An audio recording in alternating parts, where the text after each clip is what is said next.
Merkabra.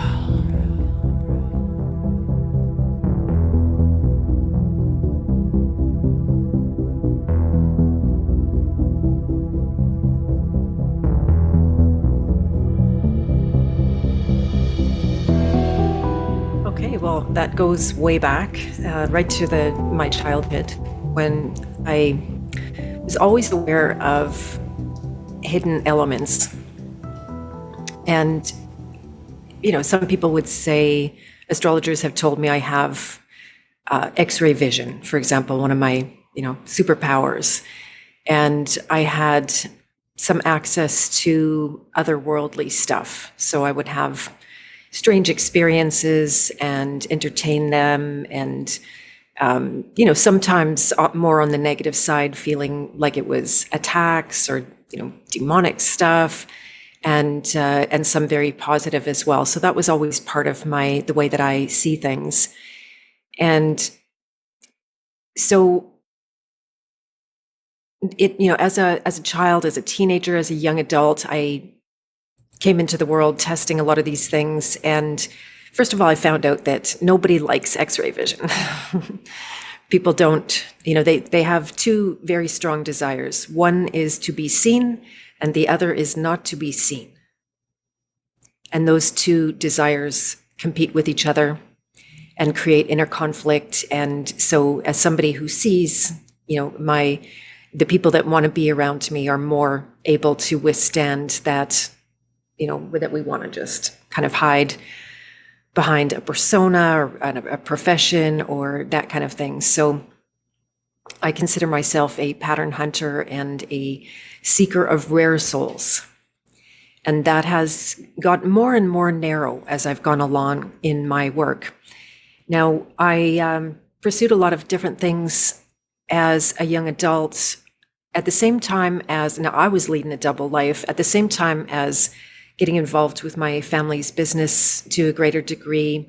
I actually have worked for them since I was 10 years old and had an interest mostly in being independent and making my own money. And I liked the work in general in that business field, marketing, public relations, communication, all of that. So I ended up their vice president by the time I was in my early 20s, which is very young to be a vice president, but my dad was grooming me in a good way, not like pedophiles groom, but mentoring me. And at the same time, I was also pursuing all of my spiritual interests that took me to India every year. So I would make an epic trip across the earth to go and study with a white-bearded guru on a mountain in one of those very cliche-like settings. And did a great deal of inner work and meditation, learned enough Sanskrit to write my own music to it, got involved with that cult, which is, now it has that, all of the characteristics of a cult in it. And then about the same time that cult started to fall apart for me, meaning that the guru was shown to be, not up and up, and was kind of a thief and a grifter and a pedophile, then, so that all of the illusions of having this perfect realized being, that we had the good one and everyone else had the not good ones, was falling apart. And I was diagnosed with a stage 4 lymphoma. So my life began to fall apart in many arenas at that time. I had already been trying to get out of my family's business because nearly a decade in that role was, by the time I'm 29, I am very sick. I'm totally stressed out. The corporate world was so mean and cold and unbending and full of empty souls that really nobody had the luxury of caring about people, because it was always this top-down agenda happening. And the money and the success were there, but the happiness and the health and the spiritual thing that I was actually seeking was not there. So I tried to lead that double life, and instead of using my conscious awareness of what was going on to get out, I invented a full showstopper of getting so sick that I had to walk away. That's one of the cautionary tales that I always tell people, that you don't have to wait till things are totally out of control to begin making changes. You could have made sooner. And so that began a 3-year journey of fighting for my life, taking many different avenues in mostly natural health, because at that point I'd already been very well biased against mainstream medicine. I knew the harms that were there inherently. I had a family full of medical professionals, so I could see in behind the scenes how things worked and didn't work. So I tried to avoid that system like the plague. And when you try to avoid something, you're actually calling it in. Part of that backwards world. Wanting and not wanting are actually the same thing energetically. And so then I failed at the natural health thing. Now, this many years later, and especially in this last year, I see why the natural health thing failed. And I ended up having to go headlong into the mainstream medical system, did reams of chemotherapy and, just all the gory tests, and, went through a near-death experience. I lost my hair twice, had, I was so sick I couldn't even breathe comfortably, never mind walk down the block.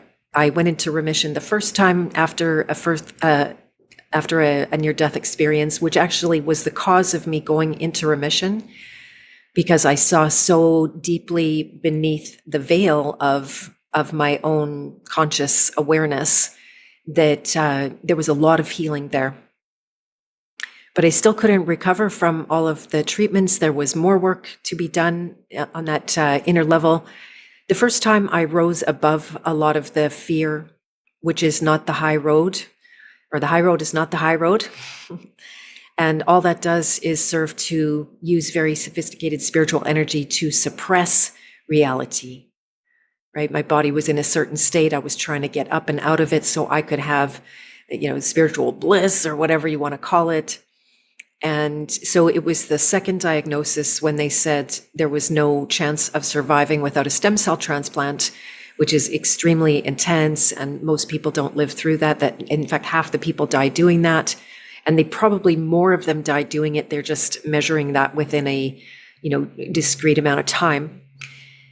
And then so that pushed me right to the brink of facing death at a new level, and that is, it's one of those truisms that life comes from death, and the more starkly that you allow yourself to experience death and your fear of death, which actually are the same thing, then the more access to life that you have. And so again, I turned the corner against the odds. I refused the stem cell transplant. I thought, if I'm going to die, then okay, right? Finally gave over rather than trying to fight against that. It was like, okay, I surrender. If this is my time, I accept. If it's not my time, I will know that rather soon. And in doing so, I was able to, part of that was working with archetypes, finding parts of myself that were very intensely suppressed. And in a very short time, I turned the corner and I went from being a dying person to a living person. And tests confirmed that. I said more or less sayonara to my medical professionals. I always have to throw in that my oncologist committed suicide not too many months after that. I had a meeting with him in the hospital. This time I wasn't a patient, I was a musician, because that was one of the first gigs that I got, the work that I did after as a teacher and workshop leader and musician. There I was in the same chemo ward singing and playing for patients receiving treatments. And I went running up to my oncologist when I saw him and I said, like, hey, guess what? I didn't die. He told me I was going to die. And he basically said, yeah, whatever, and walked away. So that to me was a really big sign of the importance of caring and how deathly not caring is. So, I have a lot of compassion on the one hand for what those people are going through when they get 0 to no results for people and even send them quicker to their deathbed than might otherwise have happened. And so that started me on a new trajectory. I knew I was never going to go back into that corporate world. I never needed to put myself in an unhealthy work environment again, ever. And that it would be up to me to invent my work life. And so I did, little step by little step, get out there. And, first as a teacher, mostly doing workshops and classes. And I picked up on the yoga trend that hadn't quite started yet, but I could see there was signs of it. Like if you look in California, everybody's doing yoga, and it did end up being that situation. So while yoga wasn't my first love of my studies in India, that was a little bit of a bridge of bringing people into my world that was more on the esoteric side of that practice in the, at that time, mantras and meditation and deep inward study to know thyself. I did that for some years, and then I ended up, against the odds, I wasn't supposed to be able to get pregnant and have a son. But lo and behold, that as soon as I wanted to, God said, "Oh, okay, we're on." And in about 5 minutes, there I was heading for motherhood. And that was a new turning point for me, because I knew I couldn't go on just, teaching classes and running to this class and that class and living on my wits month to month. I knew I had a much greater responsibility in my son. And it caused me to up level and begin in taking teaching into a coaching context, which is a medium that has much greater capacity for depth. And where a class, people just come and go, and it's not that they have any great value for the work you're doing. It's that it's at the right time and it's in their neighborhood, right? So they're making decisions based on very low investment of their time and the work that they put into it. Whereas coaching allowed me to attract people that wanted to go deep, because I'm a deep person, and I like that. And so then that's, am I going too far? You want me to just keep going on the life review? Absolutely. Okay. Yeah, so then as my son grew, I was running my business full time while he was in my world. It was one of the beautiful things, actually, of being self-employed, that I could organize my life any way that it needed to be, whether it was scheduling with clients or events, or, if I had to, there were times where I had to work all night because all day was consumed with my son when he was very young. And then as he started to grow, that got easier as well.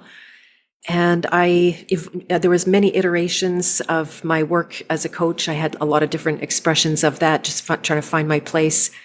And it wasn't really until 2020 that I feel like, well, it was more like in 2015, 2017, when my parents died and things really changed for me. I don't know if you've lost parents, Tyler, but it is... Thankfully not. Okay, Yeah. It's said to be the most transformational events of one's life, which is hard to believe. You think maybe losing a child would be bigger than that, or other things could be bigger. But there's a part of your identity that is very much tied into this idea that there is always someone there in the back end, that if I fall down, I will get picked up. And when that illusion dies, it's a whole new day. And so it's a very big thing. I lost my parents very close to each other, just a year and a bit next to each other. They died very young, 20 years younger than both of their mothers lived. And so it was a kind of shock to my system and cause for a great deal of inner exploration. And that's when I had already worked with archetypes since surviving cancer, but I had never put together any kind of a meaningful process or system. To me, it was just like these floating archetypes in the ethers, and I could interact. I can talk in depth about archetypes, but they're not living entities. So when I say interact, it's not exactly how it sounds. But which would differ from like Jung's take on archetypes, right? Just to make the differentiation. You got it. Yeah, exactly. I wouldn't agree with that. That they only have the life that we give them, and we give them. So they appear to have that, and they can show up both as the ally that their true nature is, and they can show up as the enemy that their disnature is.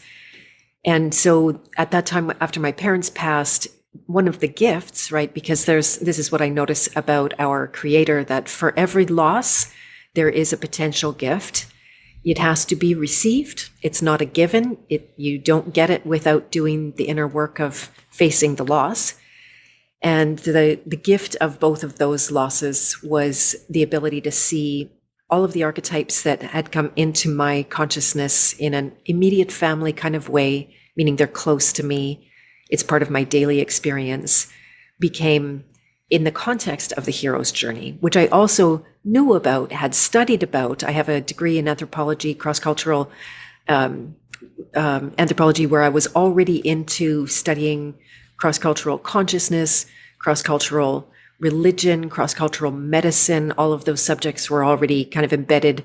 But in the academic realm, you can't do anything, right? So I knew right away it was heading nowhere. I didn't want to become an academic.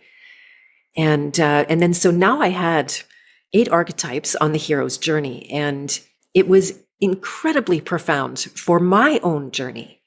It was next level healing and leaps of awareness that led directly to new action. I had a recovery from a lifelong feminist track where I was brought up thinking that I had invented women were better than men. But lo and behold, I was just kind of victim to all those agendas that were very strong in, especially at the time of my birth and my early years. And so when I woke up to first of all, with my dad passing, and I woke up to how badly brainwashed and programmed I was with feminism, and all of that fell away and healed in me, then I had an interest. That's where the King Hero was born, the King Hero's Journey podcast that I still do to this day, where I learned to, not learn to as if I had to teach myself, but I suddenly had I had much more respect for men, and I could take them on their own merit.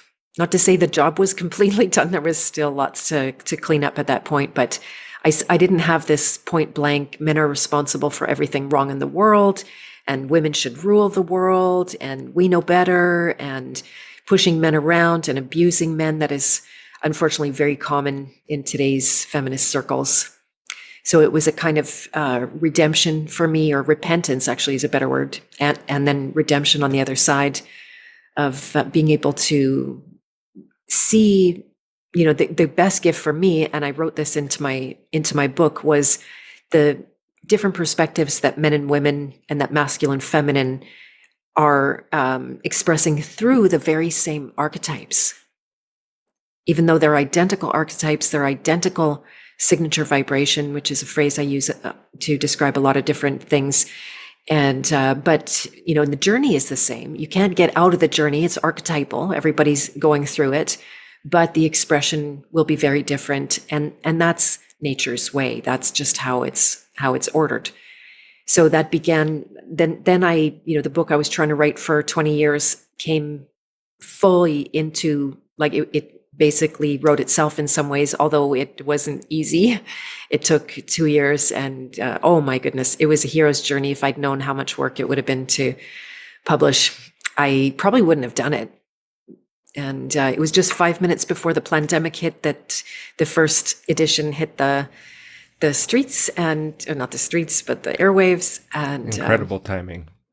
It was amazing timing. Yeah. I had that editor at the time I was working with pushing me, because I ended up getting hired to speak at an Acapulco, and that he's like, you got to get the book out for that. So we just ran to the finish line and did that. And then on the way home from an Acapulco, I saw the first masks ever. And I'm like, oh yeah, I can see that weirdo thing going on in Wuhan. That's never going to affect sleepy Manitoba, where I live. And then 2 weeks later, boom, locked down, right? Like, just, I was absolutely floored. That became the beginning of, I was going to say the end, but I was lucky enough that in 2015, when I did a lot of awakening, I also awakened 2 agendas. So I had that much time to prepare myself for this. That's good and bad, because I saw, like, here we go, high speed, warp speed into all of these dark agendas. So it was pretty devastating. And I, was able to take it in and grieve. We all had time on our hands in that time. And, but very quickly I decided, you know what, am I going to stay on the floor and cry and just be hopeless and do nothing and wear my pajamas every day like everybody did and just act like you're on vacation in your house? And like, nope, I'm not going to. So I put my hands up, as I often do at any crossroads, and say, okay, God, what do you want from me right now? How can I serve? And how could I also continue to be in the world in a way that's satisfying and meets my needs? And that's when I invented a training called Journey Code, which is my coaching certification training. And that's been the bigger part of my focus now for the last 6 years. I think we're current. Thank you for taking the time and sharing that. And I know you've shared, this story many times. It's a wonderful story, mainly why I was attracted to having you on here because of your story. Now you're a rock star otherwise, as we'll explore, some of those reasons, and people will learn to see that as they get to know you if they're not familiar with your work. But that story is absolutely amazing. And the fact that now, I'm lucky enough to have you on here to share it, that's a big win for me. So appreciate you going through and spending the time to share it again here, and tried to not interrupt you because I wanted you to express, the best you could without being interrupted, your background. So very much appreciated. You're welcome. If I could say something quickly about that, it's a huge way about how we learn is through story, right? Because I can just go into facts and stuff about my work, and which you might notice I really don't talk that much about in public, because it is like people don't get it. I'm talking about things they're not aware of, and that's not that they're lesser. It's unconscious, right? We literally don't see it. So if I talk about it all day, it's like, yeah, whatever. But through story, this is some can't remember exactly where I heard this, but story is like food for us. Mm-hmm. We need it. It is how we learn. It's how we see ourselves in elements of someone else's story, even if it's not the same characters or the same events, but the transformation, that's where it becomes more archetypal, and people can see, oh, I'm on that precipice, or I went through that transformation. And so it becomes the basis for connection to share our story. And to me, it's like I would rather share all my mistakes and give other people half a chance to not make them, rather than hide and pretend I'm all perfect or I was all perfect the whole time. That's not the hero's journey. If you're familiar with the classic stages of that, it's not a straight line. Yeah, and you mentioned in the book, first of all, in the book, you do a great job of what you just said, and it starts out, telling your story, which is captivating right off the bat and disturbing. A lot of it is shocking, what can happen, and scary, what will happen to you if you just trust the system. The story of you, a couple of years or shortly after healing yourself, not through the traditional methods, saw one of the doctors that you were working with, and he didn't seem very happy or didn't seem surprised or wanting to know what happened or how you had healed yourself. And more or less, and like you said, that's the person you referred to that killed themselves, right? So maybe there's something there with the guilt and whatnot, but for him to treat you like that is horrible. And that's in the book. People can pick it up and hear the more in-depth story that Beth went through there about her cancer experience. But you also mentioned in the book that your parents raised you in a way to not be a slave. And I thought that was interesting that you would put that in the book. And you have this rebel heritage that I've heard you talk about as well. So can you note on why you decided to phrase it that way in the book? What was it that your parents raised you like that caused you to not be a slave? It was mostly in the realm of business and entrepreneurship, where my parents had, particularly my dad, had a very hard time working for other people because he was more of a king.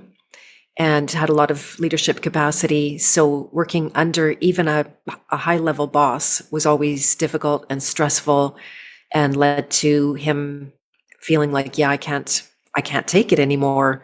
Always taking instructions from people that I don't agree with, or I don't support their mission. And so they went off and created their own business. And these days it's a lot easier. You can create a business with much less risk than you could in those days, because they didn't have the internet tools. There was nothing online. There was no way to serve at a distance. It was all in person. It was, what one of my coaches would have called a level 4 business, where you have brick and mortar and major overhead and all of that kind of thing. So they took a massive risk. And many people, including their own parents, said, you're going to fail. You're going to be bankrupt. Everyone's going to die. And they decided to be courageous for the right reasons, and rebel against their parents, and rebel against the society that would say, just get the safe job and then you'll survive and you can raise your family. And so they risked everything to do that. And they were ultimately very successful at a time. It kind of peaked and fell due to a few different recessions and various things going on. Plus my dad went through a lot of illness.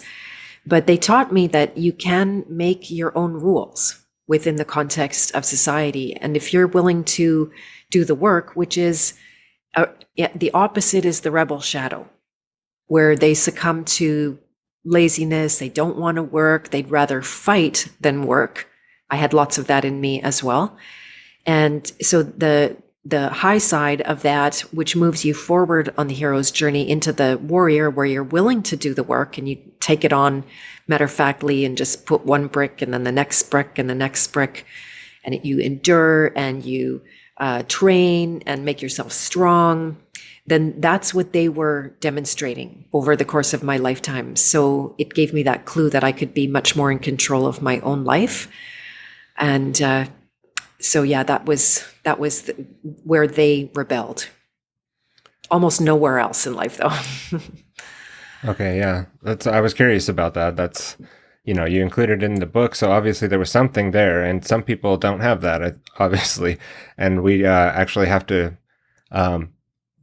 those individuals who don't have those parents in their life may end up losing out on exactly what you just said completely and entirely. And then when they go through any sort of wake up process, there's this, you touched on it earlier, that when while your parents were still alive, this psychological thing that you said you may really realized, once they passed, which was that there's this thing of, well, there's these figures here that are going to have my back if the worst happens or if something goes wrong.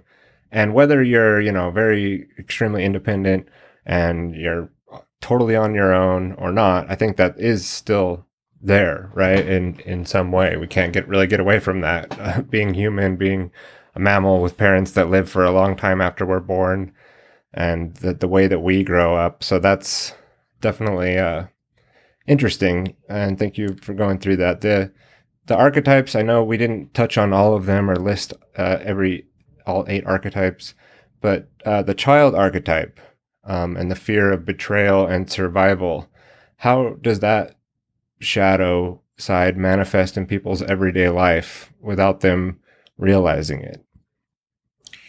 Yeah, that's such a big one. And it's a very invisible one, because it's two of our greatest pains.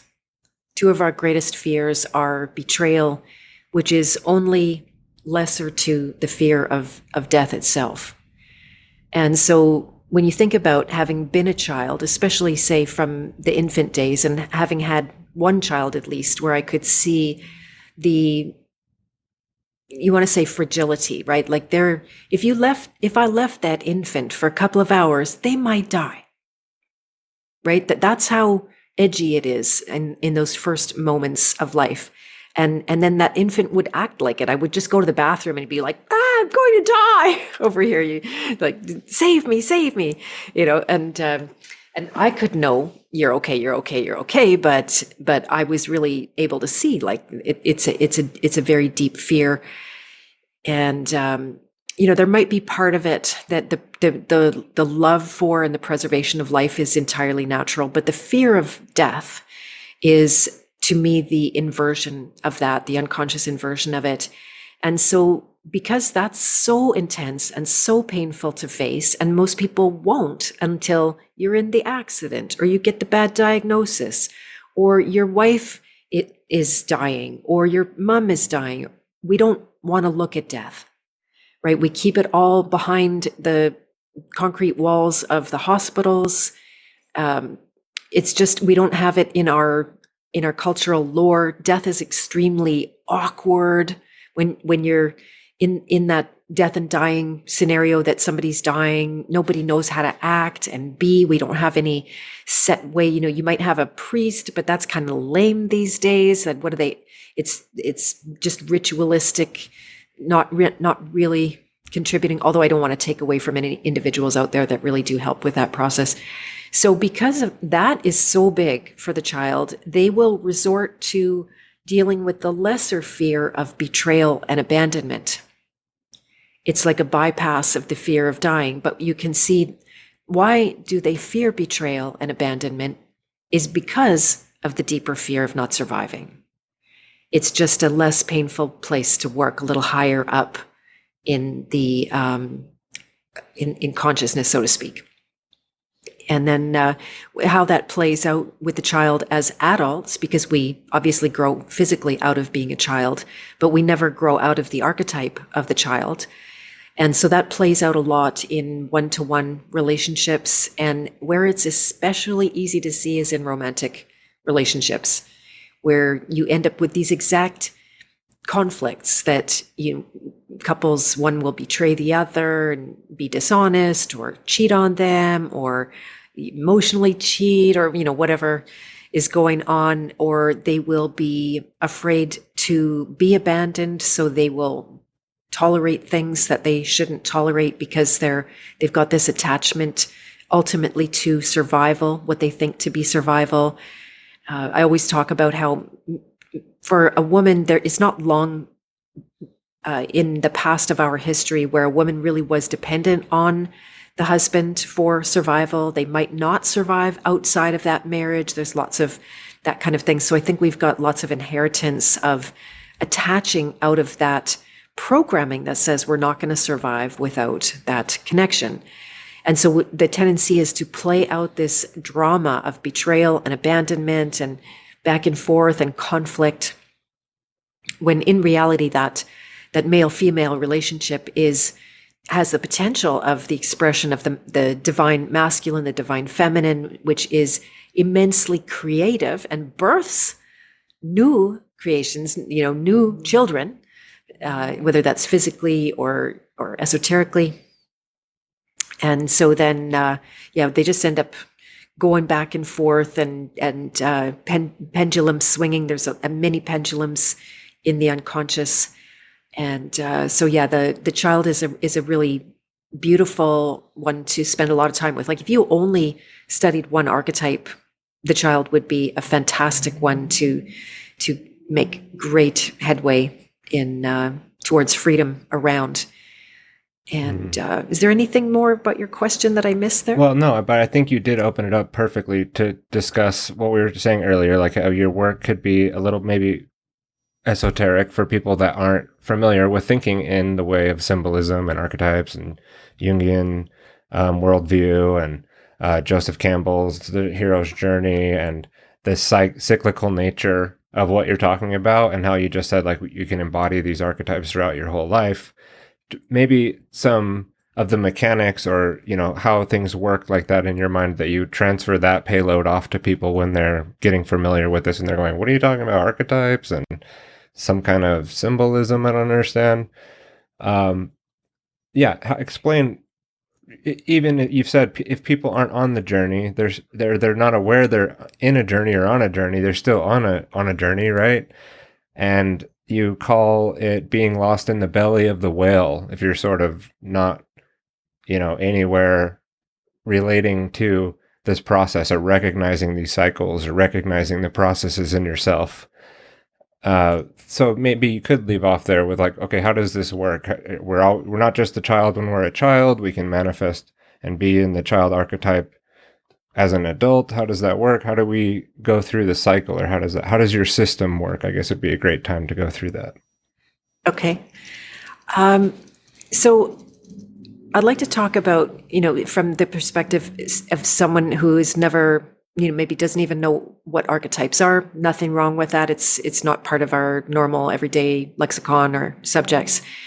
And it comes down to very simple things that a child happens to be an expert at developing and pattern recognition. So the average person is going to go through their life feeling like there is, here's a classic one again, if I talk about relationships. So they maybe leave a relationship that wasn't the best for them. And then they find a new relationship, and they might discover or be in denial of the fact that they're going to have all the same problems with that new person. Just new character, maybe new location, some new circumstances. But look at that identical pattern, same problems, same feelings, same thoughts that loop and station. And so if you get tired of the patterns happening and you stop running from the pattern, meaning you always think that it's somebody else's fault that the pattern is happening, because that's the big trap. It's like, oh, it was that guy. Some new guy won't be that. Oh, look, it's the new guy's just like that too. Wow. And at some point you go, oh, wow, I'm the common element here. I know that's even kind of a cliche, but I'm the one who's seeing this pattern happen over and over. The longer you live, the more you see the patterns, because that's, what part of the humbling part of just seeing, oh yeah, I've done this my whole life. And that's what archetypes can point to, that were common elements throughout the entire life. And they show both gifts and shadows. Now, the only difference between gifts and shadows is that the shadows are entirely unconscious to us. We don't see them. They act out from the unconscious, which we may or may not see. The results of it, the behavior of ourselves, the way that the world behaves with us is also very much included in that. And once you start to be onto the pattern, then I talk about it like you struck gold. Because the pattern is not the problem. The pattern, well, I don't want to gaslight anybody. The pattern looks like the problem, but within the problem is the solution. So trying to stop and get away from a pattern doesn't work. I know it very, very well. And it actually makes the pattern stronger the more you try to stop it. Right? So that's something, again, you will, by trial and error, you'll see every time you try to stop seeing the guy that's not good for you, you end up doing the same thing, and you end up having the same conflict, and you end up beating yourself up the same way. And then so there comes a moment, it's like, okay, this isn't my beautiful pattern. I don't like how this goes. And the whole creation of archetypes, the recognition of those patterns, is the work of many, many people in our past. We're kind of fortunate right now because you can inherit that work and you can go straight to other people having seen patterns and codified those patterns. I'm also a professional decoder, kind of the same as a pattern hunter. And so once it's decoded and you can narrow it down to the expression of a single archetype or a discrete number, small number of archetypes, then you get this huge amount of information. Which is exactly what any symbol is. That if you have, I don't know if I can think of a good example, like, say, you've got the symbol of I'll just use, say, one of my logos that I use is a trident. And it contains 3 elements. And there's many things in life that have 3 elements that I could go on forever. I won't go on too big a tangent about that. And it's also the symbol of Poseidon, which is a king. So I wanted to express some kingship. And Poseidon being and now I don't even talk Poseidon, but this is still embedded in there in my thinking. And And then so you've got the king and you've got the masculine and you've got this water element, because much of my work is in the water realm of emotions. It's not the only element, but it's a very big one, the emotional underworld, that I would call it that at times. And so you can get this tiny little symbol and it speaks volumes, right? I could go on, I could probably do 2 hours on that symbol. Not right now. I spend some time with it, but so then the archetypes become also, they are symbolic of all of the different actual happenings in life. And so things can be simplified. This is the main reason to use a word that expresses a great deal. Word is a symbol of, it's not the thing, it's symbolic of the thing. And so by it's kind of like a math thing, reducing to a much more simple element where you're not dealing with so many moving parts. You might be only dealing with one archetype. And when you see the wholeness of the archetype, you see the gifts and the shadows, and then you find out, oh, I'm stuck in that, say, rebel shadow, being a rebel without a cause, fighting because I don't want to work, fighting because that is more attractive to me and risky, and I ruffle people's feathers and I get bad attention that way, all of the inner workings that are unconscious. And then you see, oh, well, I could be a rebel with a cause. I could make great change where it's genuinely needed and of value.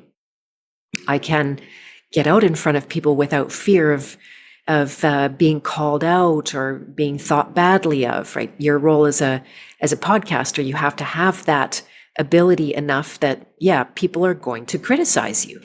It's a fact, especially when you get out and you say your opinions and all of that kind of thing. So the rebel can take that, and that's a gift. Whereas the child couldn't take that, which is the archetype before the rebel on the hero's journey. And order matters. So the whole world of archetypes, I'll just quickly say the list of the 8 archetypes that Please. are on hero's journey. Thank you. So it starts with the child.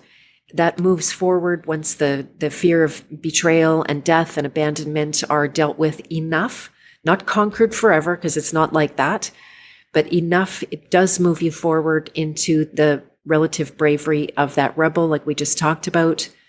Once the rebel overcomes their having no cause and fighting with no good reason at all, with no purpose, then they move forward into the warrior that I mentioned a little bit, where you inherit the gifts of endurance and being able to do the work and build for the long haul, even though it's painful, and you learn. I love learners. This is my new thing. Just, I'm shocked how many people just don't want to keep learning. They want to learn this much, and that's all they want to learn. And they have to contend with the shadows of facing the demons and the dragons, whether that's out there in the world, which is more scary for women, or in here in your own heart, your own mind, which is scarier for men. That moves you forward on the journey into the nurturer archetype. The nurturer is challenged by boundaries, which they are in the shadow of if they lack that. We have a world that's full of absolutely terrible boundaries. I did a very deep dive on that. There's quite a number of interviews on my King Hero channel on the nurturer, and I've got a whole course about that. It was very badly needed. People had really good breakthroughs in there. The gift of the nurturer is care, like we talked about a little bit at the beginning too, that you have to care. It's being careless, being in apathy, not giving a crap about anybody. That's as dark and low as a human can get. So the nurturer has mastered caring, and then has to learn to include themselves in that. Otherwise, they take themselves out, they abandon themselves. And that's the first half of the journey. Is that not caring part? Is that a dark side of any of the archetypes, like the child, or they're more focused on themselves? The nurturer. That's the dark side of the nurturer. Okay. So embedded right in that superpower of caring is not caring. And that's what the nurturer does when they they meet a situation where they feel like they can't care. They've cared enough. All of their caring hasn't brought any good results. And then they decide, I don't care. And that is the worst place for a nurturer to be. Got it. Yeah. Yeah, it's hard to even see some people as nurturers because they're in that shadow of not caring. Right. And so also to clarify, and then yes, please continue. This cycle could happen quickly for some people and over a decade for others, or continuously. Are some people going through this a lot faster? In a day, do you navigate these? And then, yeah, please continue. Yeah, it can be all of the above. Sometimes before breakfast, you could do the whole cycle before breakfast. It's kind of like, are you familiar with astrology at all? Yeah. Okay, I'm only a little bit, but I know enough that there are so many influences, heavenly bodies, planets, whatever you want to call them, and they are cycling at different rates. And so it's like that with us and the archetypes. There might be an area of your life, say it's your work, and you are on a high-speed trajectory on the hero's journey, and you're cycling faster. But say in your relationships, that's slower, that's more difficult, then there might be places that you station, you just get stuck in the child, and you dig your heels in like a child does, and you don't move from there, or you move so painfully slowly. So every area of life will be different, and okay, that helps it make sense to me anyway. Right, thinking about it like that, the model can be applied at various intersections that you're interacting with the outside world and the inside world. But I think it might be easier for the beginner to think about these things as like things happening in the physical world throughout your day or whatever. But then obviously there's the inside version of that as well that we're dealing with. So yeah, definitely a lot to think about, but I won't try to take us off the rails here with you going through the cycle. No, that's okay. And it brings up an excellent point that it is unfortunately it's fortunate and unfortunate that it's of almost infinite complexity. And so that me having seen that on what I thought was my deathbed, that was one of the big revelations of the just incredible, enormous, endless exploration that was available. If you had 3 years to lay down and do nothing but explore, nobody has that if they're not in trouble like I was. And most people, in fact, when they're in trouble, don't end up doing that deep inner work because they're flailing. And so then my task that I gave myself the job was to simplify it for people, right? So you can go to my website, you can in 10 minutes do my King Hero quiz and find out where on the path of purpose would it be most valuable for you to do some work right now. Based on how you answer the questions, it will bring one of those archetypes forward. In reality, you are all the archetypes on the hero's journey at the same time, right? So it gets even more complex. But if you have just one place to work and begin or continue, then everything is benefiting. All of the archetypes will benefit from any amount of inner work that you do because you're working in the unconscious that everything sits on top of. So that's kind of complex in its... No, I really appreciate that. It's definitely, it needs to be thought about as more complex than just applying. And in the world of symbolic literacy, that's the way to be thinking about things, is very, turning the object around. It's not just one way. So yeah, appreciate that. And yeah, continue with after the nurturer. Right. So that first half of the journey that I described is more about the ego, and that's not a bad word to me. It's just the reference point. There's a me and there's a you, and then everything in life, the child, the rebel, the warrior, and the archetype are all referring back to this me-ness, this I ego side. When you go forward to the next archetype, it's the soul of the journey. So that is a good time. For example, the nurturer, the enlightened nurturer really dissolves their ego. That's what allows them to be available to serve at a grand scale. And so that moves them forward if they have clean boundaries or clean enough boundaries into the lover archetype. And so the lover no longer references out and says, Tyler, am I okay? Did I say the right thing? Is this good enough for your podcast? The nurturer may have had some of those tendencies. The lover is going to go, oh, God, does this work? Is this authentic? Is this what you want from me? God says yes, and it doesn't matter what anybody else thinks. So that's one of the superpowers, the ability to come out and just be real and true and allow that to be a beacon, the underlying passion that you have for life, the love for life, the ability to express and to take the risk of being seen, which is one of the lovers' Achilles' heels. They suffer with the perfect program. Like, if I'm not perfect, you can't see me. I'm going to hide until I'm perfect, which is when I'm dead, and never happens. The shadows of the lover being obsession and compulsion. This is where a lot of the truthers end up falling into, because they, on the surface, feel like they are seeking truth, acting, they think they're seeking truth, but they're really just looking at lies, and they're looking at lies on lies, because there's so many lies about the lies. And even what we think is the truth is a lie. It's just, endless depth in that. So to get out of that much more fear-driven place where you're obsessive about that and you get locked and stuck in it, and you can't, you watch video after video after video and you're not satisfied, you keep going back for more doom porn. And so that's a very lost place for the lover.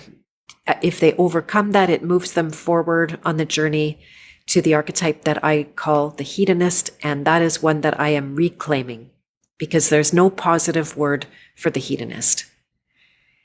As it turns out, the seeking of most people would pleasure, think of the hedonist, oh, so it's only bad, right? Yeah, if you call someone a hedonist, they're not going to say thank you.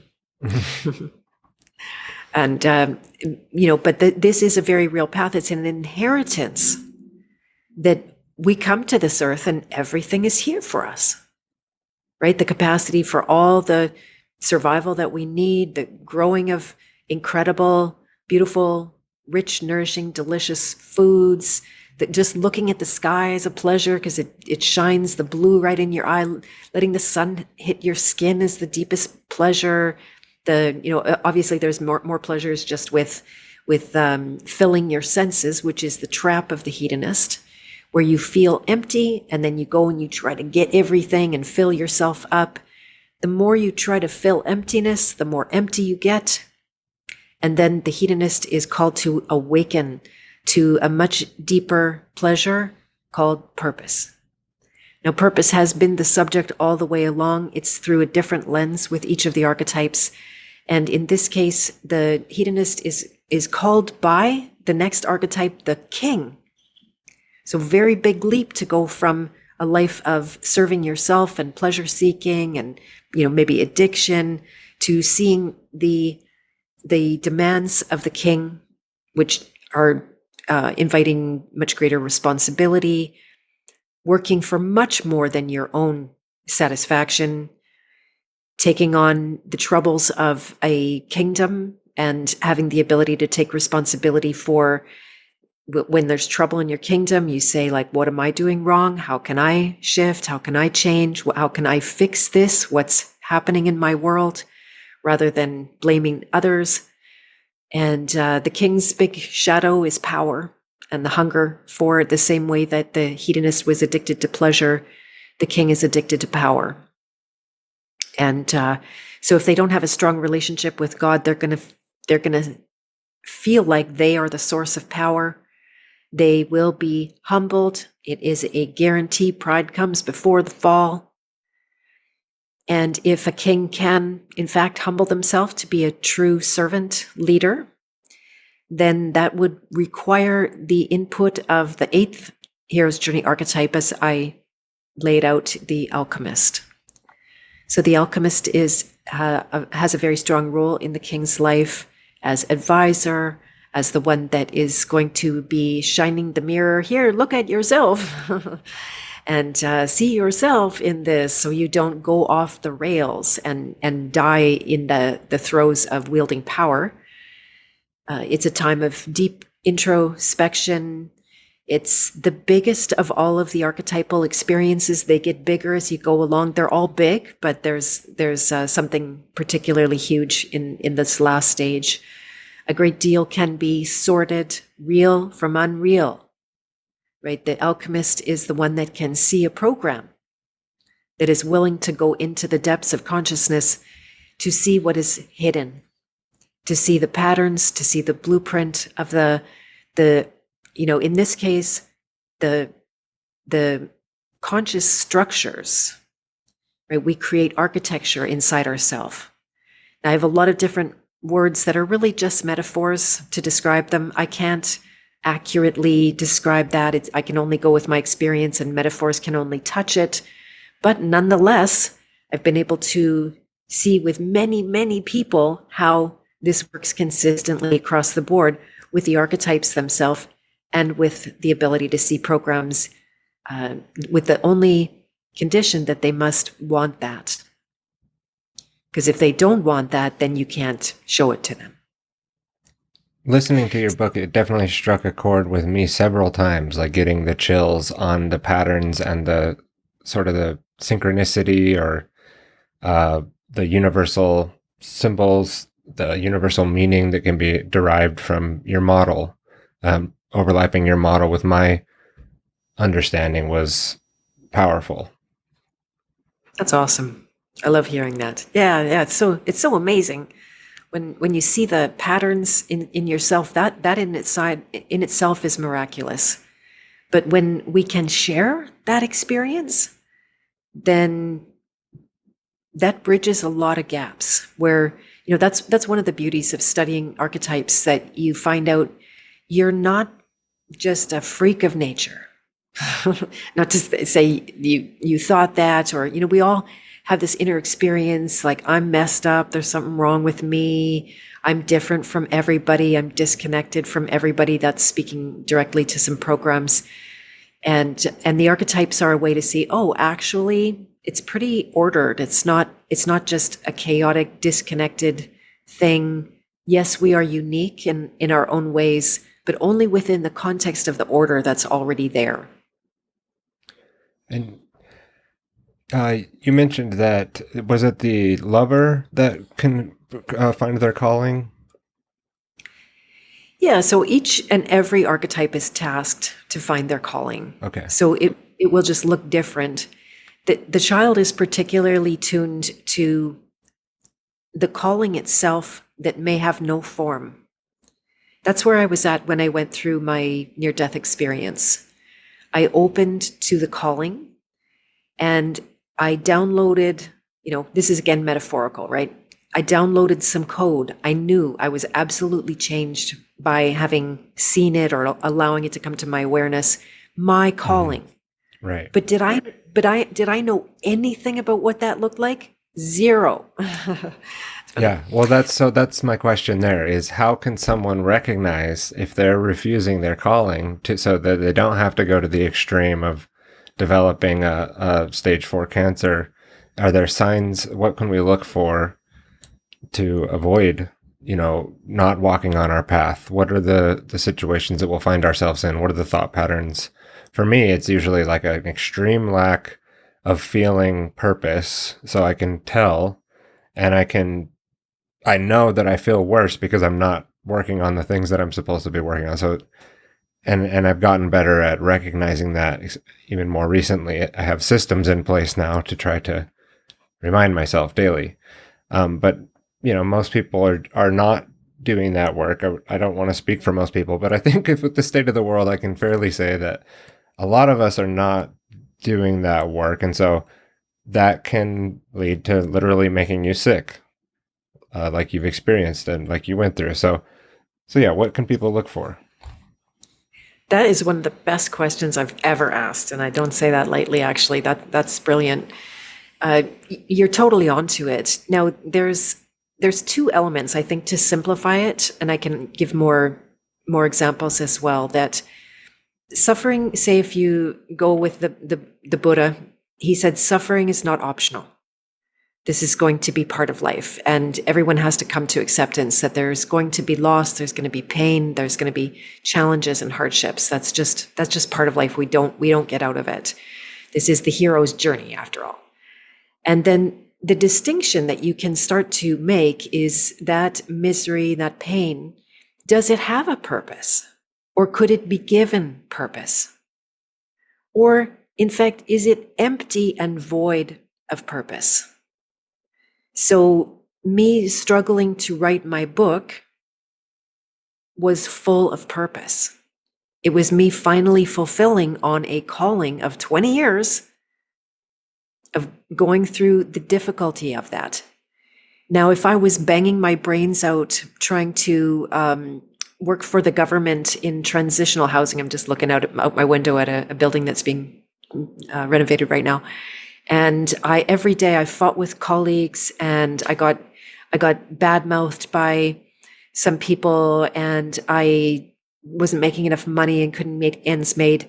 I would also be challenged and have the same levels of stress, but it would be, for me, entirely purposeless. So the challenge and the pain and the hardship that's purposeful is full of life. And it may require a lot of effort, but it doesn't drain life. So this is another massive sign that I teach people to distinguish. Where you're on purpose, you are gaining energy. Where you are in a purposeless place, it's entirely a drain of energy. So those are two really big ones. Now, it gets tricky and highly nuanced. Some people might say, oh, it's your purpose when everything happens easily. Well, if I can swear in your podcast, fuck that shit, right? That's, again, the hero's journey. We're not here for everything to be easy. That would be nice, and it's good when we have those hedonist times that things just flow and it's all nice. But, at the end of the day, we are ones that learn much better through our hardships. Sad but true, right? It'd be great if we could just learn without the hardship. Maybe that is, that is possible, but probably not that probable in our world where we're at right now.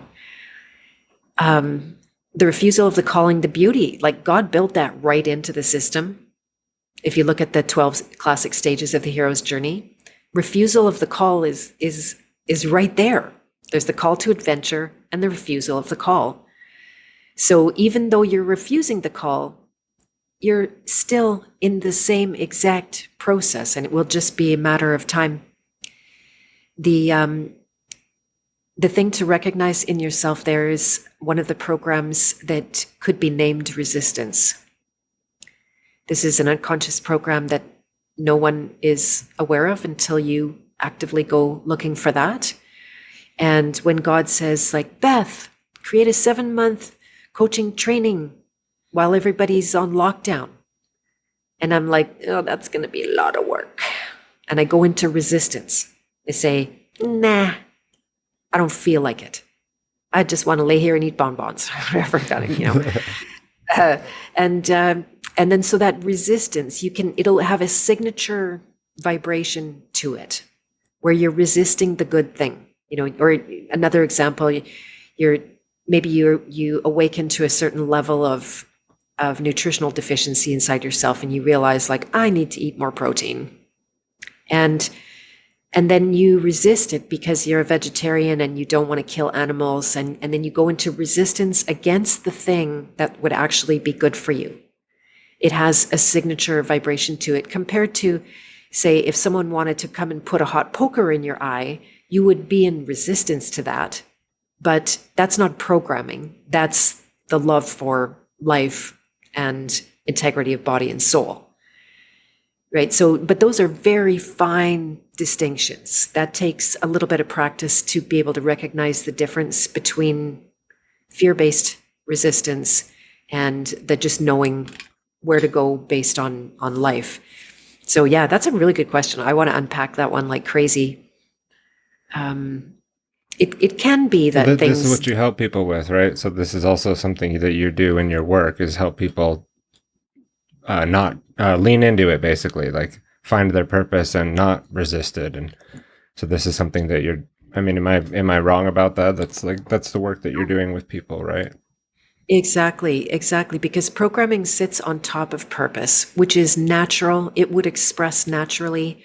It's possible that there's many ways we are raised and, traumatized in our raising that causes layers and layers of programming to be built up that sits on top of the natural calling and makes it hard to access. And we're more or less in slave world, although there's some debates, of course, around that. But we're told what to do. You go to school. My son, he's 18 now, and he just graduated high school, and there's no plans for university, which I'm glad for. But you can see he's now having to navigate in the wild open where nobody's making his boundaries for him. He's an adult. He can make his own decisions legally. I still will mother him in ways that I think he still needs. But so we don't have to find our calling. Nobody has to do that. You can just go through life. You go to school, then you go to work, and you have a family, and then you die. Oops. And, so you don't actually have to take on that question, what am I here for? It's usually the big life events that make you see the end of your life sooner than you would have liked. And then you're like, oh, why am I here? Oh my goodness, that might be important. What am I doing here? And so it's when you're able to start taking even the slightest of layers of programming out of the way, purpose naturally comes, right? That I have a whole course, Find Your Sacred Purpose. And a good chunk of it is to demystify the calling. Because and I even put that word find in there in the title. It's not like that. You're not out searching, are you my sacred purpose? Are you my sacred purpose? Do I want to be a this or a that? Right? It doesn't work like that at all. So it's a process of elimination, taking away everything that's not you authentically. If you can let it go, it's not you. Turns out you can let most of yourself go. And then purpose will be undeniable. It pushes up. It has a life of its own. It will get into action before you even have time to consider whether you want to or not. It's beyond that. Do I feel like it? It just like comes through like a train. So getting out of the way, the ego, I know the word, like you've said, it's like it's not really applied in the right way there, but stepping aside, saying no to a certain amount of things that you're doing, taking the time to listen to your inner voice.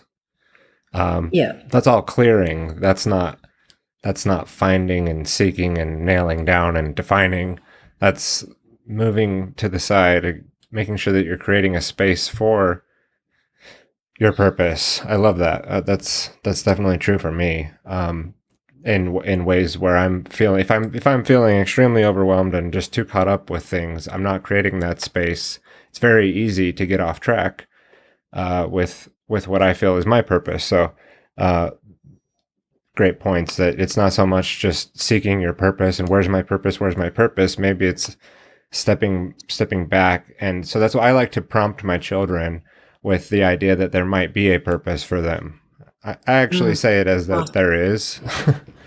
I tell them that there is a purpose for them, and because I just want that in their mind, that there could be. They don't have to agree with me. When they get older, I don't know what Dad was talking about. I don't have a purpose, but I'm at least giving them that idea early on, so that they could start thinking about it early. What might be their purpose, if there is one. And in having this conversation with my older son, he started coming up with things, what he wanted to do. And Wow. Yeah, and I the only thing I said was, maybe you can think bigger. That's great, but also think a much larger, because that you may achieve very quickly, these things that you're laying out, even though they sound big, because we're so powerful when we set our minds to do something. But then what we have is like the media, we have the indoctrination systems while we're growing up. You mentioned the slave world is debatable. I find that interesting, because I look at it definitely like it's more of you make yourself a slave by the way that you look at the world, not so much that the world is making you a slave. It will, and it happily allow you to be one. But it's more in your mindset if you're a slave or not. If you believe it and you don't understand that you're actually truly free, then you're in a mindset of slavery. But are you really a slave? And the end, like, you're not really a slave, no matter in what condition, even if you're a prisoner. It's only if you think that accept the claim that you're owned, right? Which is a false claim. So I don't know if you Yeah, want to clarify on that point, what you meant by it's debatable, the prison planet. sure. Yeah. And if I could go back a little bit, because what you were saying was so amazing. And one of the bigger myths I dispel about purpose, and I'll go back to slavery, is it's the what's my purpose? So then we're looking for a thing. And this is wrong. So this is where you don't necessarily have to even get your child to think bigger, because the purpose will be expressed. Again, if there's the space for it, and you as a parent are welcoming it, that's amazing, right? That's amazing. I never said one word about purpose to my son, and all kinds of developments naturally happened from his side, not because I said anything or prompted him or encouraged him. In fact, it works the opposite, because he's got a real strong rebel nature. If I encourage him to do something, he's definitely not going to do that. Yeah. And so what you're looking for is, rather than purpose as a noun, you're looking for this purposefulness. And that can get extremely, the everyday life, it can be full of purpose, even though it's not a grand outcome of some kind. But you know what? It might be. You might get to the end of your life and see how this very humble, daily, purposeful, eating and educating yourself and raising your children, spending time with them, in fact, does add up to something great. So it's more of a pattern to see that the everything can be done with purpose, and everything can be done in a purposeless way. And then there might very well be big projects and roles that you enter or you create for yourself, or business that comes of it, or a service or a podcast, or different creative avenues. I've expressed purpose through a lot of different mediums over the years. It's evolved. It will continue to evolve. And so anyway, just wanted to say that. No, yeah, that's a great distinction and something to think about. Yeah. Maybe not so much always about the destination, but the meaning, for sort of a Viktor Frankl, like finding the deep meaning in what you're doing. Not so much that the outcomes. If you're dependent on the outcomes, you may get very frustrated because it may not have the outcome, but you could still have a very big impact in the work that you're doing. But if you have like an expectation of an end goal, I could see that turning someone into the negative side of the hedonist even, or just like a jaded lover, right? Who's, I tried and it didn't do what I thought it would. People aren't listening. And so you get frustrated with the outcomes, or it's not getting traction, online for me. Well, is that what you're trying to do, is get traction, or are you just trying to do the work that you enjoy and the thing that gives you meaning? So who cares about what kind of traction things get? But when you put it in a business aspect and entrepreneurship, then somebody better care about that. Things need to have traction in that world. Definitely. And that's where you need to know, like, purpose never happens in a vacuum. You can't have a purpose without the context. It's not like that. That's one of the painful parts about purpose. You can't just sit alone in your life and have a purpose. And so it's about how you impact people, and everyone will have a different blueprint around that some people require a rather large audience, and some people will require a small cult following, which I often joke about having. And the scale of it, the demand of it will be revealed to you. And so it can very well have outcomes.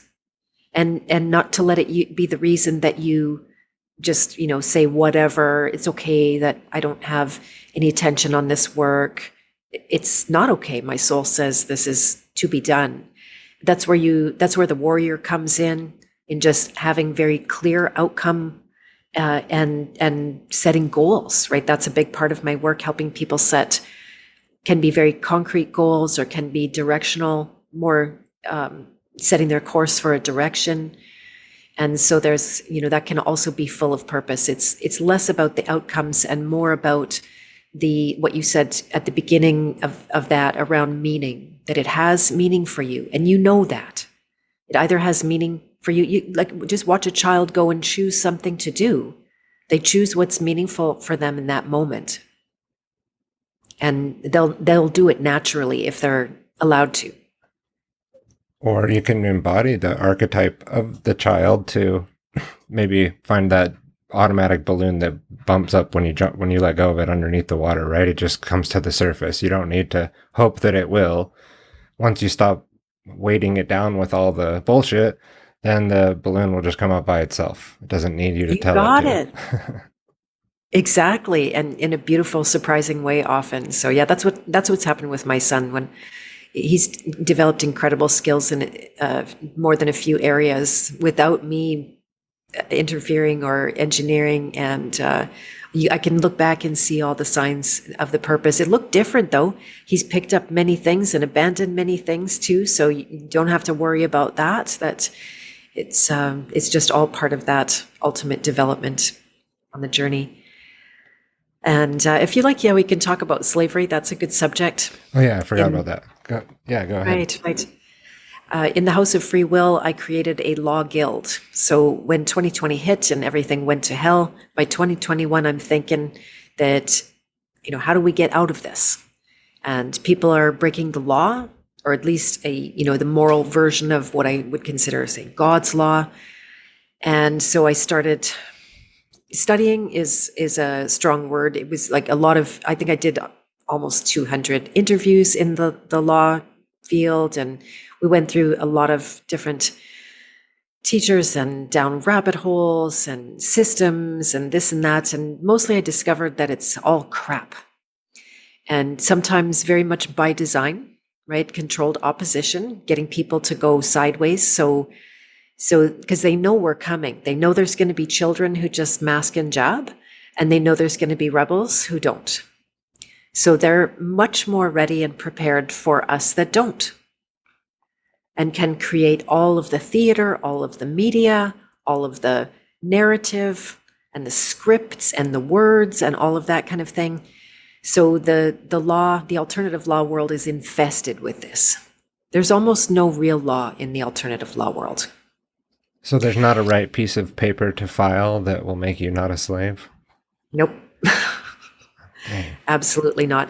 And I like what you said just in terms of we act like slaves, therefore we are much more slaves. And back to entrepreneurialism, right? I noticed in the years of the lockdown, nobody showed up to tell me what to do. I'm self-employed. I work online. They didn't tell me what to put on my face, or I never got confronted saying you have to jab or you can't work. And like so many people did in their jobs. And which so is I still had a false decision, right? Like if that person accepts that, okay, but they weren't forced. Like they still had the choice. Exactly. Right? They had choices. Some people felt like, oh, I have to do it or my family will starve. And then the next person comes along and says, you know what? I'm going to use this as a chance to go off on my own, risk everything and feed my family that way. And they did. And it was the best thing that ever happened to them because they broke free of, and I'm just thinking of one person in particular, a nurse who was very, very disillusioned by her profession. And then she bounced out of it and created a service for people and made good on it and was successful. So Right. you're bang on. You could lean into it. Okay, looks like my life is changing drastically all of a sudden when I didn't think that it was going to. Or you could, oh no, what's going to happen to me? I don't know what to do. There you go. You just told yourself you don't know what to do, and you're not going to figure out what to do with that sort of a mindset, right? But that could be very helpful for people. You did have a choice. It was, we're not quite there yet. We may be there, and I think that's what we invited in by most people's behavior. For the next round, I think we've emboldened the enemy to say, yeah, we could basically do whatever we want, But yeah, sorry, go ahead, continue with your point, because I think that there was a point you're leaning towards, and it's fine to disagree with my take on slavery or whatever. Um, if you think that it's just a complete, it sounds like you're saying it's not real, it's in your mind, like there isn't actual slavery happening here. Say at an ultimate level, yes, but we have certain constraints. If I don't do my taxes in Canada, they take me to jail. That's the reality, right? And there are systems and processes, but it mostly plays on people's greed. Doesn't mean I wouldn't use one if I felt it had enough efficacy, and it's possible that does exist, but we are controlled. I don't get to live if I don't have money, or I would have to live as a dependent on this, government system, and then I would be entirely enslaved by that. So both are true at the same time. There are certain choices that we have to make. We're the only species that's born in debt to our basic needs. And so that's slavery to me. Like that, so I can talk out of both sides of my mouth on this one.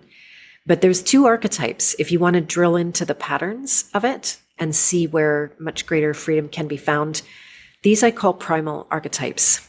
And I did a whole course that's called Primal Power. And it goes through, it's not the 8 archetypes of the hero's journey. These archetypes are universal. So I'll just list them quickly and then talk about 2 that are super relevant here. Probably they're all relevant. So you've got the child is one of them. It's universal. Everyone has this primal archetype. So that's one bit of overlap with the journey archetypes. And then you've got the victim and the prostitute, the saboteur, and then the masculine feminine. So these are all non-negotiable. You could have a lover very close to you. Someone else could be very remote from the lover, but you will all have this in common. These ones are not an option, so to speak. They're on every stage of the hero's journey. They're in your face. Their primary subject is life and death. So even as we talked about with the child, kind of a similar thing that precipice is always being addressed here. And so the saboteur archetype, the shadow of which is in the name, that we sabotage ourself, our success, our health, our well-being, our relationships, our freedom. We sabotage our ability to move freely in the world with our own behavior. If I run around and I want to open carry in Canada, well, I'm going to jail, and that's where I can learn to be free in jail, right? But I won't be able to move freely in society based on that choice. So the superpower of the saboteur, when you're awakened more to that archetype, you have the free will of choice. This is what I named my private association after. I'd like to invite you, Tyler. I think you'd get along fantastic in the House of Free Will. And so this is the thing that some people think we don't have free will. They will argue that, it's all predetermined, or you can't do anything without the permission of creator or whatever power over you that you think exists.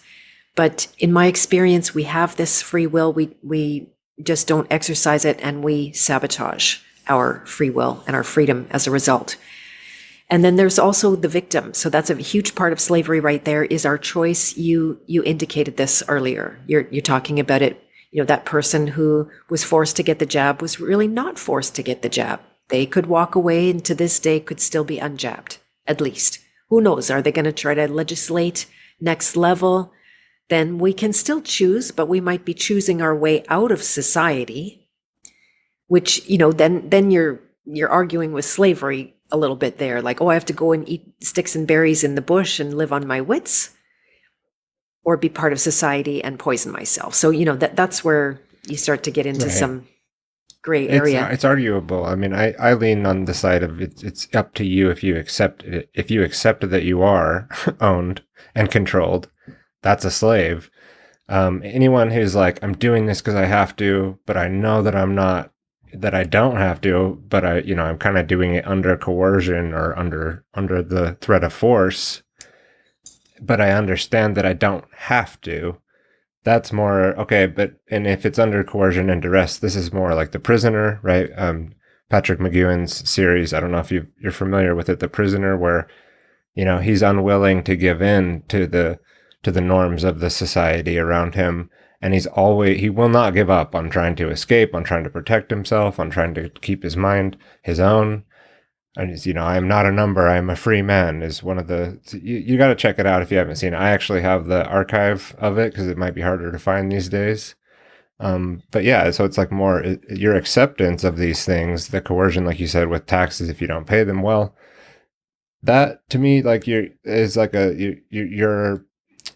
basically accepting that you have to because there's a threat of violence and a threat to your freedom if you don't. But there's still it's still not required, right? We still wake up, and when we take those actions, we're taking them voluntarily, and no one is usually holding a gun to your head or making you're going to go into this box car if you don't do. It's not usually that kind of a situation. So those are the extremes that so I have an issue with a lot of these terms like voluntarism and other things because I look at it like it is always voluntary. It might be scary, and you might be letting fear make the decisions a lot of the time because of all that, and that's better to accept than say, well, I have to because otherwise they would do A, B, C, D. Okay, well, we're making decisions out of fear. And no, I'm not. I'm not making decisions. Look, it's a more powerful position to take to accept that what you're doing and not just say, well, it's under coercion, so I have to. That's not true. We don't have to. So we're not going to find a way out, like kind of like with your system, like you're saying, like you don't find your path really until you accept that you have one, and you may still be on it either way. So if you're consciously making those decisions or not, that's up to you, and that's the choice that we have. So another reason why I wanted to bring you on is you have an amazing ability to decipher the bullshit. I call it falling into movement traps, personally. I saw The that. series that I Yeah. have is my trying to help the freedom and truth community stay out of things that I've even personally done and said, and you do a really good job at that too. Like, hey, I used to say this, but now I've corrected that and I say it here. And I think we all need to do that. Those that are putting work out online, I think it's extremely unhealthy unless you had it all figured out before you started putting your voice out there, which I don't think most people do. It's healthy and not weakness to say, oh man, I used to say these things and I was actually wrong, was actually caused a lot of harm to people. And in the law community, I mean, I have personal acquaintances that I'm like, and I've listened to you and Brandon and Clint's work on the 508s and the Federal Reserve, which most people aren't making decisions around the Federal Reserve that put all their assets and their life at risk. But with some of these other routes that people take, they are doing that, right? In Canada, I know it's a little bit different.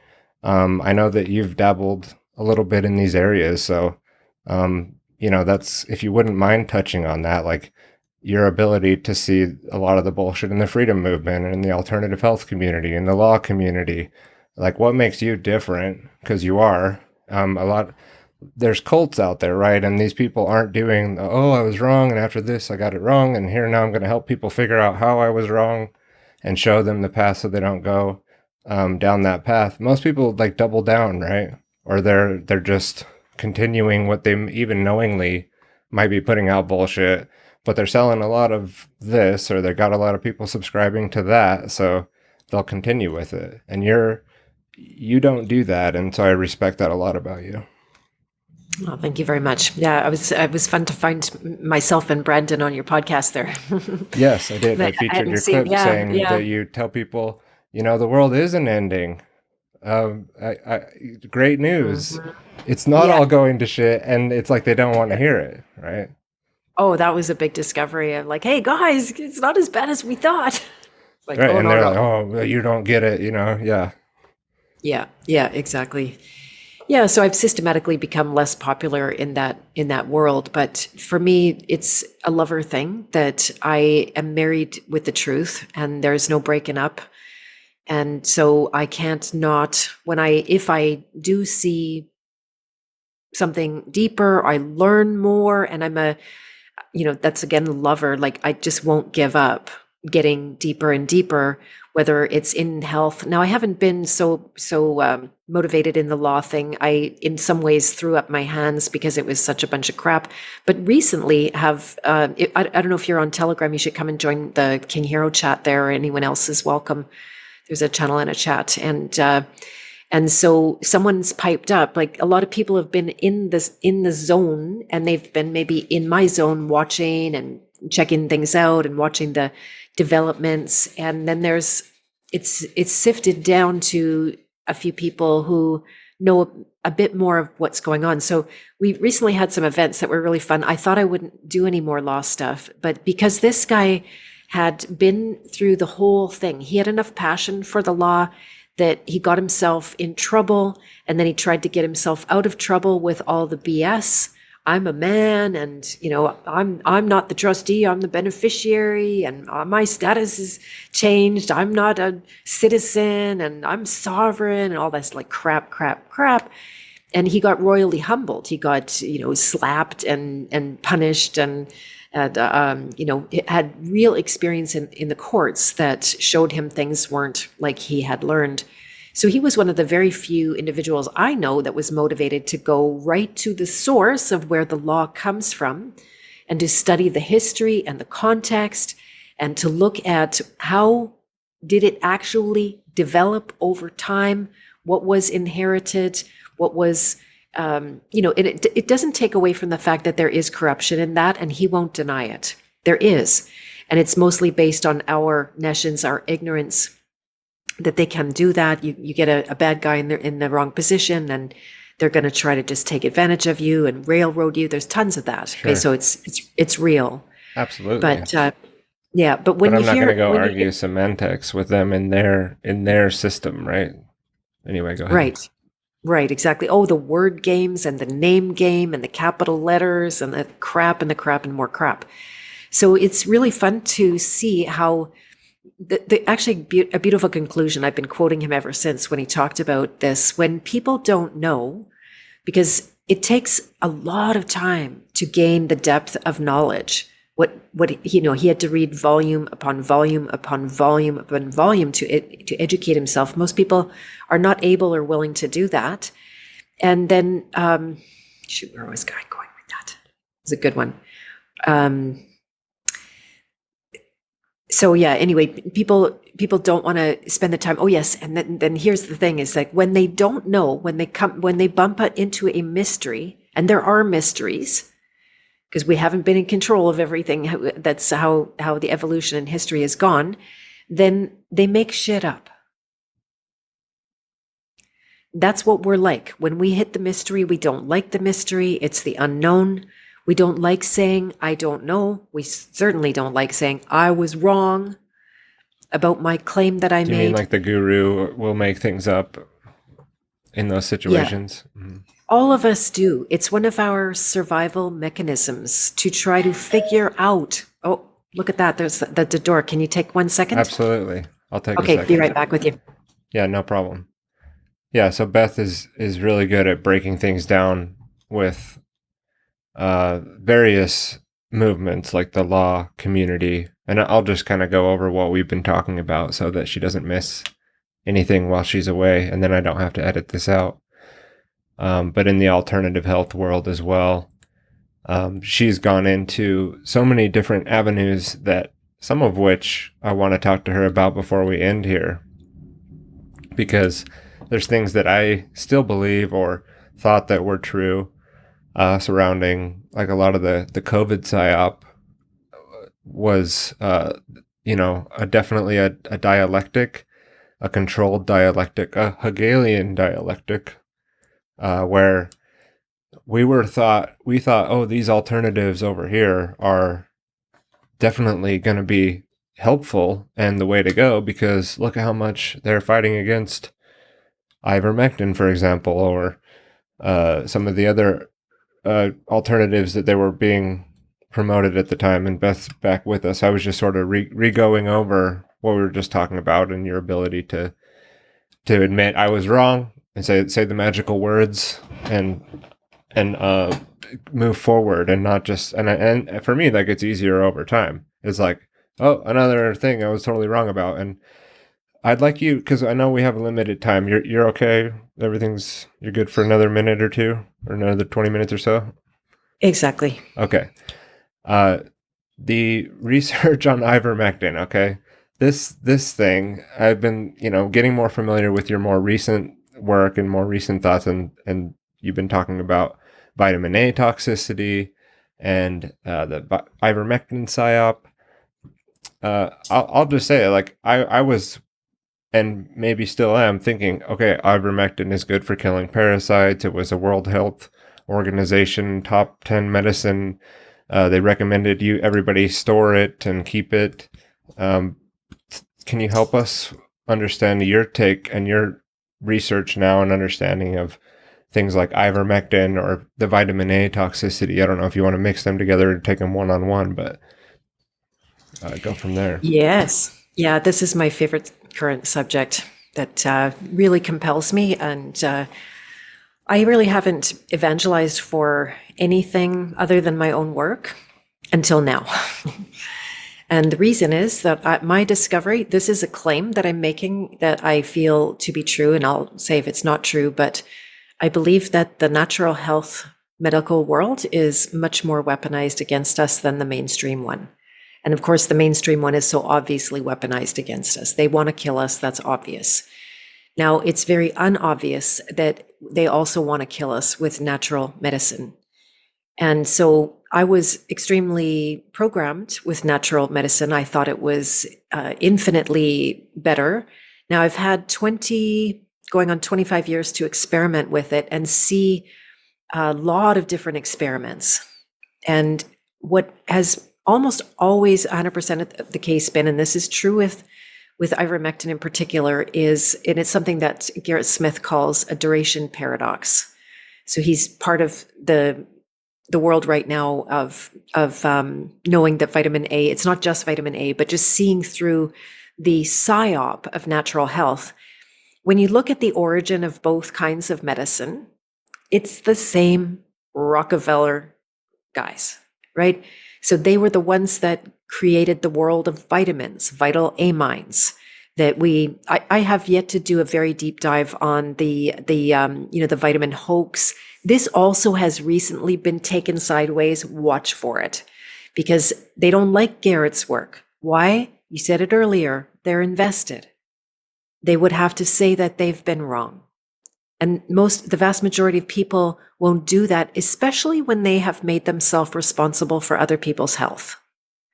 So I fall on the ground and pray out of ingratitude that I never went into health coaching, because I would be in that situation right now. God forbid I created a product line and I pushed substances to people, whether they were herbs or vitamins or remedies or tinctures or all that kind of stuff. Because what we're discovering right now, and this is only new to me in this last year, but not new to some others. It was the work of Grant Genereux, who really fluked upon it. He was dying of kidney disease, and he wasn't involved in the health world. He wasn't involved in the natural health world either, like none of that. But he had a very severe condition, and like, what do they call it? End stage kidney disease or something. It's the stage before you die because your kidneys fail. And he had head to toe eczema that was extremely, like, suicidal level eczema. In fact, many people that end up with severe eczema end up suiciding because of it. And so when the doctors sent him home to die and they said, there's nothing we can do for you, he, as kind of a brilliant genius mind, said, I wonder if that's actually true. And he started deducing that what are the foods that he went after. In that case, he wasn't even trying to heal his kidneys, he was trying to heal the eczema. And he found the common element. I did a fabulous interview of him, by the way. It was amazing to talk to him personally. I'll probably have more interviews. I should introduce you if you'd like to, these guys. And then so he just deduced what are the common elements that trigger eczema, or what are the foods, that trigger eczema, and then what are the common constituents of those foods. And the thing that came up in every single case for him was vitamin A. So he's credited with discovering that vitamin A is not a vitamin at all. It is a toxin.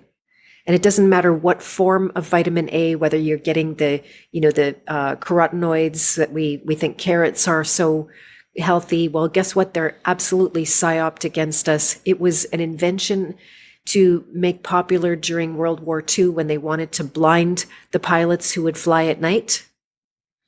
This is all I heard documented. you mention that in another somewhere else. You mentioned that, and I was like, oh, I got to look into that. That sounds interesting. Yeah, I can send you Garrett's stream where he showed the history and the images and the propaganda. Right, it's all war. It's all propaganda. And so they were trying to get the enemy to eat more carrots, right? Exactly, and make carrots popular, and everybody grew carrots, and then they became this like household food that you couldn't not have carrots.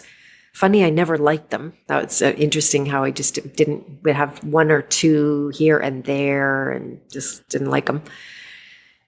But and so it's not the only toxicity that we face. There's a great deal of others like oxalates in our world. A lot more people are familiar with oxalate toxicity. Mm-hmm. Yeah, not most people, but the people that are interested in this topic, yeah. The oxalates in almonds and almond milk and spinach, and people are blending almond milk spinach smoothies. There's like high dosage of this poison for your body that's a phytotoxin or an antitoxin, right, for those that aren't aware of the oxalate issues. You got it. And sulfur foods, which I used to junk out on, garlic, onions, broccoli, cauliflower, cabbage, sauerkraut, all of that. Turns out sulfur is not good for you. Epsom salts are toxic to you. The magnesium is fantastic, but it's the magnesium sulfide, I believe, is what Epsom salts are.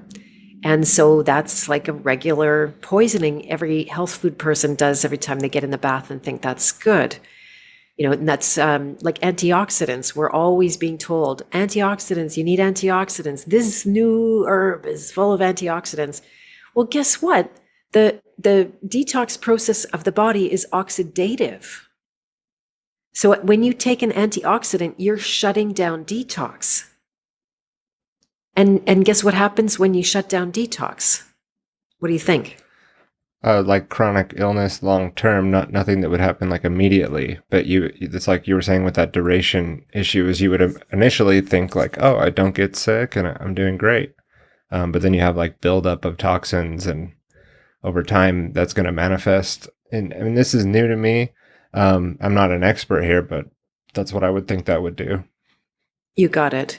So in the short term, you feel good, and we love feeling good. That's the hedonist archetype, right? So we're attached to feeling good, and there's a rightness in it, because I do believe in nature we could feel good a heck of a lot more. Like if we were left to our natural state, that we'd feel good a lot more than we feel bad. Now it's the other way around.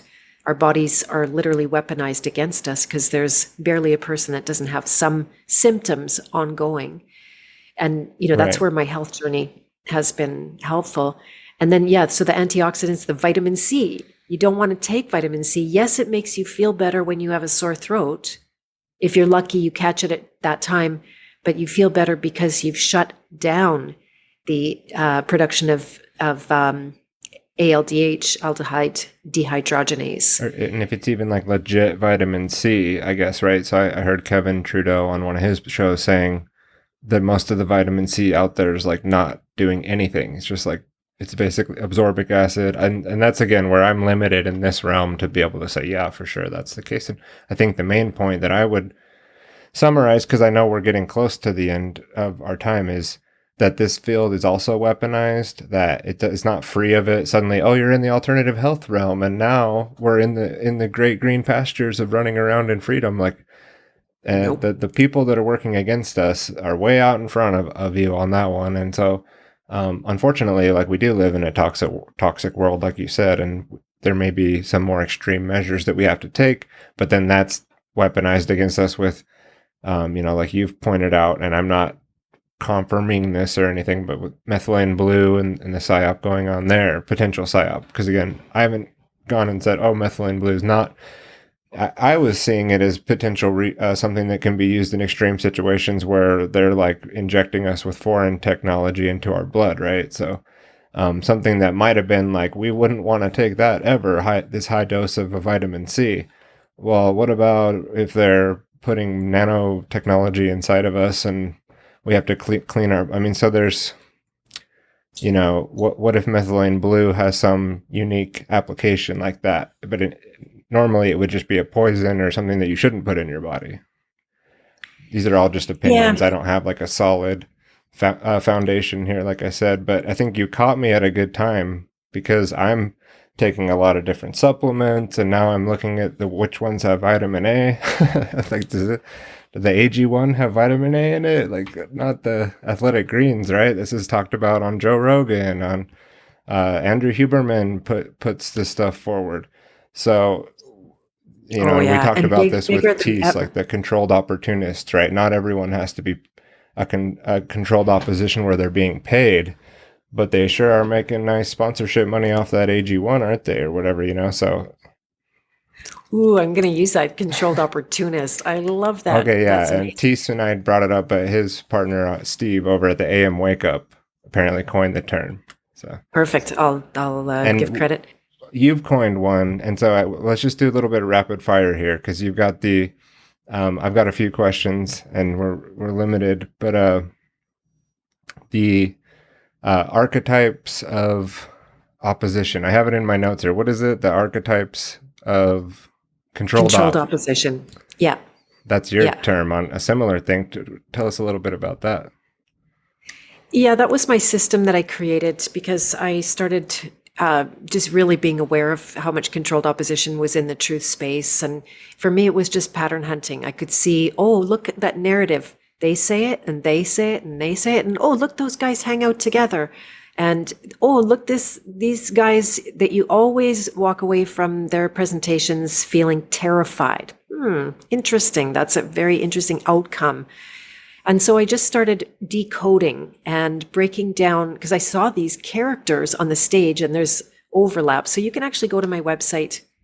You'd have to ask me, send me a note either on my about page or anywhere that you can see to send me a note. I prefer you don't publish my email, but I'll say it. It's beth@bethmartens.com and ask me for that training. I took it down because it got a little swarmed by the wrong people as well, but I'll give it freely to anybody in your audience. And it breaks down there's 8 particular archetypes and they have, I did just share your website on the screen, but yeah, you said that like people wouldn't be able to go find it there, but that since you mentioned your website, there it is for people to see. Great. And yeah, so it's a good way to, I think there was in the end like 35 or 38 signs of controlled up to watch for, and then the 8 archetypes that you can see there. If I have them memorized top of mind, but you got the grifter and you got the Satan that I think certain people actually know what they're doing and qualify for the Satan. You got the copycats that don't know what they're doing. They're just simply doing what other people do. You got the well poisoners who come into functional groups and make a mess and cause conflict and time wasting and on. Anyway, there's a whole bunch of them there that are worth taking in. I saw you had like a lead magnet or something where you could catch your talk from Anarchapulco on that, or am I mixing things exactly? up? Yes, I gave a workshop that at in the Acapulco notes. on the archetypes of controlled up, and that recording is there. It's really behind the scenes. I got asked all kinds of questions, and there's some naming. I can't make any hard claims, but yeah, so that is available. You can hear that recording and some other aspects of that training that I've done as well. Okay. And since you had opened my website, I was reminded, do you mind if I share with people something that's coming up? Absolutely. Yes. So I've created a talk called The Power of Questions. And that's as part of an open house with the Journey Code coaching certification training that comes up in September, which doesn't start until September 10th. But this coming week, if this comes out soon enough, I'm not sure what your plans were, but on Wednesday, July 30th, and it doesn't matter if it comes out after because it will still be available as a recording at that time. So there it is, The Power of Questions. That's why I put it up top for now. And this is a massive revelation and 20 years in the making for me, because I went from, having the curse of the X-ray vision that people don't like and wasn't very productive at all, to being able to ask questions. And so I consider myself a professional question asker, and questions are key turners. They are the difference between somebody getting into resistance and pushing against you and your knowledge or whatever you want to show them, even if it's the best thing for them. Try this on children, by the way. And then systematizing how to ask not just any question, like what's wrong with you or something like that, but how to ask the question that's genuinely going to help and serve and create a huge opening for change. So this has actually been exciting for me. The Journey Code coaching training is a 7-month, very large commitment. It's a great deal of learning. It's the deepest dive that anyone does in my world to explore their own inner workings and to heal the patterns that are not life supporting, and then to have the skills to professionally help others do that in a coaching context as well, working with everything we've talked about, the archetypes of the hero's journey, deprogramming tools, and then the principles it took me 25 years to learn. So this is my baby. I love this because it's causing me to learn and grow and decode next level. I could have just continued doing this my whole life, but now teaching it to others is causing me to codify all of that, right? And then it becomes available and accessible. If I was to die, this work would now live on. And so that's pretty fun for my inner part of my king that wants to leave a legacy. And so, yeah, it's something that you can just sign up for that open house for free, come to my talk and just see what it's about. I'm going to go through all the details there, and you can also reach out personally and ask me anything about it. Yeah, and definitely check out Beth's website. She's done a tremendous job of creating the asset there, bethmartens.com. And thank you for doing the professional. You can tell Beth is a professional because she did her CTA at the end of this call to action.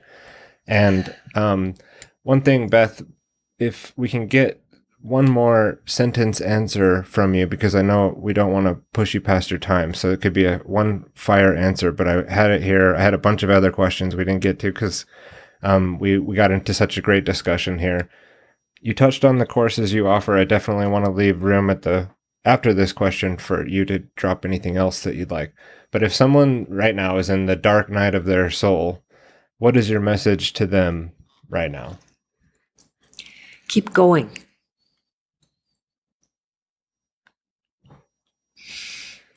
Good enough. It sounds trite, but it's exactly it. Because we think everything is going to last forever and it's the end and it's over. And anything that you just keep on going. It doesn't matter how dark it is. If you are brave enough to go all the way through it, and ideally to pick up some skills to go to the depths of it. You know, it's like when you clean out a tooth. I interviewed a biological dentist. When you really, truly clean out a tooth, it becomes a miraculous a tooth, that's gone to the dark side. It can be a miraculous healing. And you can take what's dark, it's as dark as it gets, that's how light it can be. So to me, this is underwritten in all of my work, is that, what is that freedom that's beyond all circumstances, that exists in the midst of the dark night and in the midst of the light experiences, in everything. And this is amazing to me, that you could be in a very, very dark place, and I still go through it. I've got a lot of my own depths to explore, and to be in the midst of the darkness with everything unknown and with risk and threat, but be free. It's amazing. I've just tasted it, but I know the potential for it. So this is what people don't know. We're not taught this. And the work I do is a time saver on this one. Everyone's destined for it. You'll do it this lifetime or next lifetime, or who knows how many lifetimes it's going to take. If you're looking for a faster path and you're willing to be really straight and honest with yourself, then I do recommend this work for getting through the dark nights. Yes, and I want to thank you, Beth, for all the work that you've done. It's a tremendous amount that you've put forward to help people and doing your purpose and living it, not necessarily trying to get to it, as we clarified. But yeah, I mean, you're a great example of that. So my pleasure here to have you come and bless my podcast with this great piece of work that I get to now put out. So I'm really excited to get this out for people.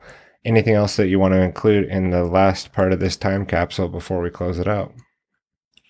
Yeah, I'd love to share with people. Just, I did mention the archetype quiz, that if you go to that same page that you opened, there's a place you put your name and email in. You get access to the quiz.